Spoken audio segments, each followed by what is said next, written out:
Go. Hello everybody. At times like these, many of us are experiencing a sense of isolation, which for some can lead to loneliness, which is why it's so important that we keep in touch with one another. Loneliness, feeling alone, isn't the same thing as solitude, choosing to be alone. Maybe we can learn something from those who choose a life of solitude at a time when many of us don't have the luxury of choice. Hermits in Christianity have a long history, and by the 4th century some Christians had been heading for the barren landscapes of the Egyptian desert to live a precarious existence in isolation, which they believed would help them to achieve holiness. And over time this way of life broadened into what we now recognise as monastic communities, with hermits outposted in nearby caves. Those seeking a hermit way of life would live in solitude, but knowing help was nearby if desperately needed. Many Christians believed that this way of life would lead to salvation. To them, the hermits were models of holiness and, paradoxically, happiness.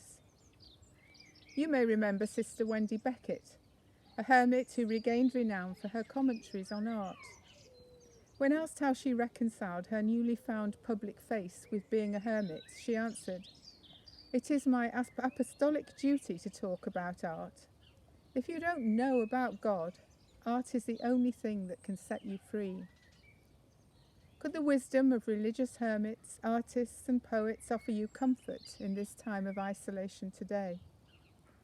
As you're watching this online, perhaps you could start by typing Sister Wendy into your search engine and scroll down a little until you find her piece on Monet, which she made for the BBC.